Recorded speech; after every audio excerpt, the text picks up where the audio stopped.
वा छान त्याला कलर पण आलाय. शिजली आहे. आपण शिजलाय का आपण बनवणार आहोत सुरणाची भाजी. तर आई आपल्याला थोडीफार सुरणाबद्दल थोडी माहिती देईल. तर कोकणामध्ये प्रत्येक घरोघरी प्रत्येकाच्या परसबागेमध्ये हे कंदमूळ आढळलं जातं आणि हे जमिनीच्या खाली उगवतं आणि ह्याच्यावरती एक झाड असतं. तर आई हे आपल्याला लावावं लागतं ना जमिनीत आधी. हे बघा ह्या सुरणावर हे असं दिसत आहेत ना, ह्याला नंतर काही जण ह्याला कोंब येतो चांगला छोटासा असा, म्हणजे चांगला असा काजू गरा एवढा असा कोंब येतो.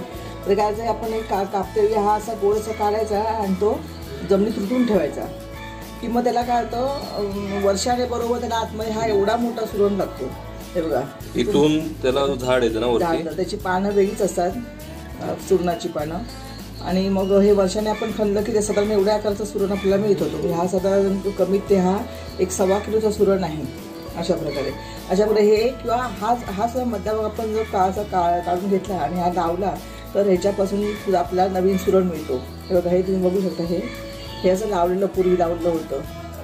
ह्याचाच नंतर पुढे हा असा एवढा मोठा सुरण झालेला आहे. तर ह्याचे आपण पहिल्यांदा 4 भाग करून घेऊया आणि ही सालं संपूर्ण काढून घ्यायची ह्याच्यावरची आणि मग त्याच्यापासून भाजी करायची.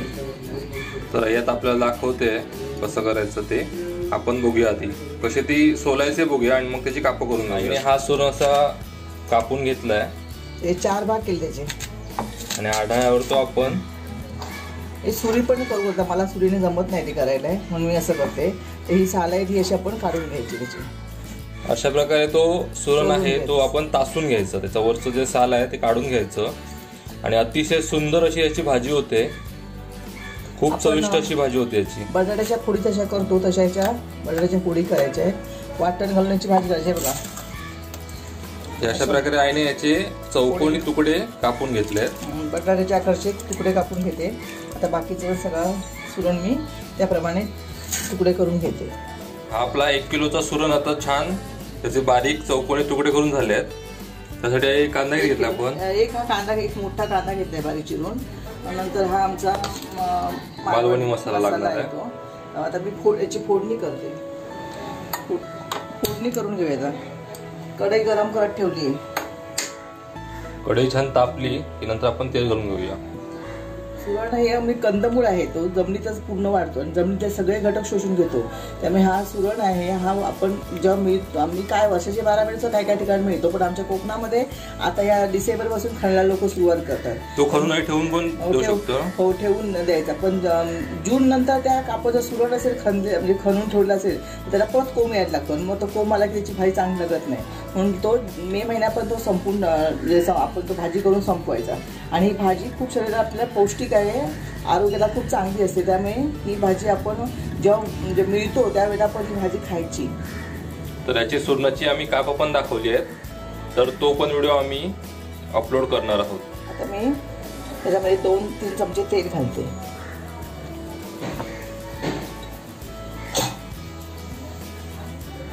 तेल आता आपलं छान तापलं आहे. त्याच्यामध्ये मी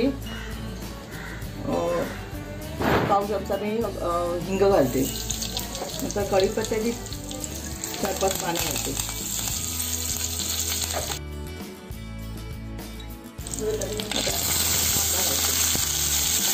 आता कांदा आपण चांगला परतून घेऊया.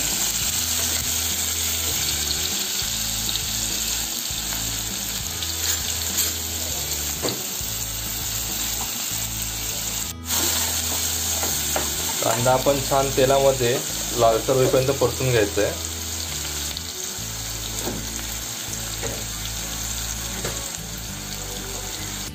कांदा चांगला भाजत आलेला आहे. आता मी ह्याच्यामध्ये फक्त पाव चमचा आलं लसूण पेस्ट टाकते.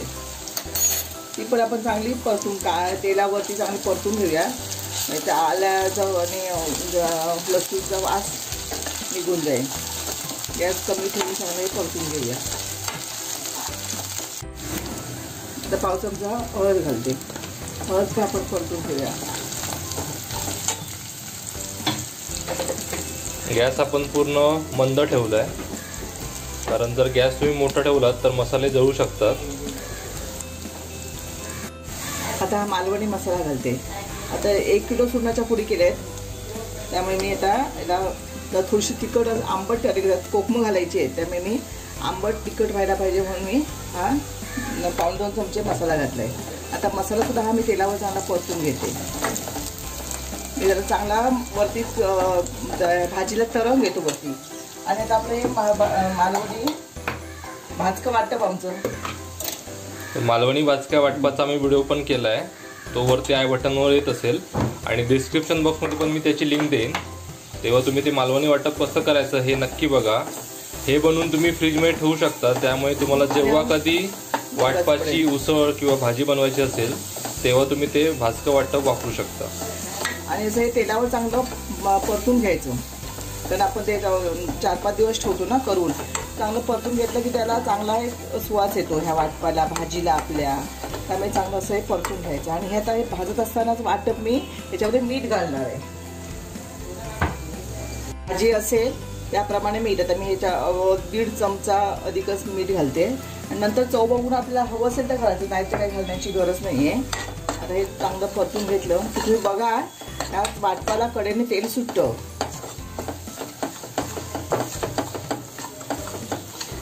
आणि मग हे चांगलं भाजलं की आपण काय करायचं, त्या सुरणाच्या फोडी आहेत त्या सुद्धा ह्याच्यावर भाजून घ्यायच्या आणि मग गरम पाणी घालून ते शिजायचं. यामध्ये कितपत ह्याचा कलर दिसत असेल मला माहिती नाही, अतिशय सुंदर असं त्याला कलर आलाय आणि बाजूने त्याला तेल पण सुटायला लागलंय. आता हे चांगलं वाटप आपलं भाजलेलं आहे. आता आपण त्या सुरणाच्या फोडी ह्या वाटपामध्ये घालूया आणि मग चांगलं परतून घ्यायचं आहे तेलामध्ये. आणि नंतर मग पाणी घालायचं.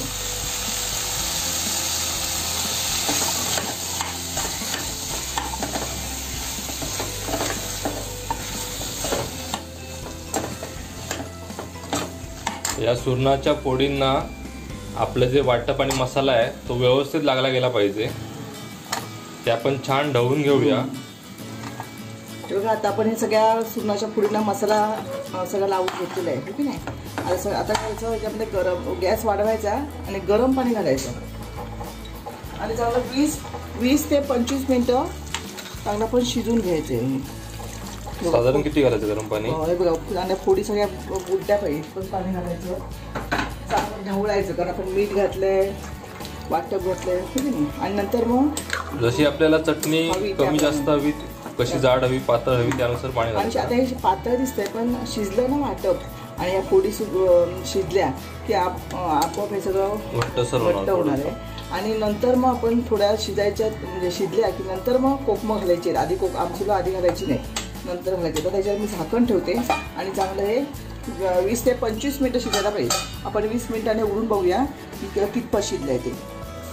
आपण फोडला घातल्यापासून 20 मिनिटं झाली आहेत बघा.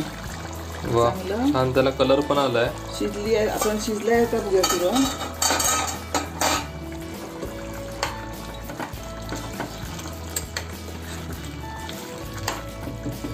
बघा चांगला शिजलाय. आता याच्यामध्ये कोकम घालूया आपण या भाजीमध्ये आणि त्याची ग्रेव्ही पण बघा घट्ट झाली आहे. आता मीठ बघूया पहिल्यांदा घालायला हवंय का. मीठ बरोबर आहे. कोकम घालूया, याला खाज असते थोडीशी सुरणाला म्हणून 4-5 कोकम घालायची, तुकडे करून घालायचे आणि वरून थोडी कोथिंबीर घालायची की आपली भाजी तयार झाली. जास्त आता शिजवत नाही कारण काय चटणी नंतर एकदम सुकून जाईल. आपल्याला भाकरीबरोबर खायचं आहे ना, त्यामुळे अशीच ठेवणार आहे ग्रेव्ही. तर मित्रांनो, झणझणीत अशी सुरणाची भाजी ही आता तयार झाली आहे. तर हा व्हिडिओ तुम्हाला कसा वाटला हे आम्हाला नक्की कळवा. व्हिडिओ आवडला असेल तर व्हिडिओला लाईक करायला विसरू नका आणि चॅनलला नक्की सबस्क्राईब करा.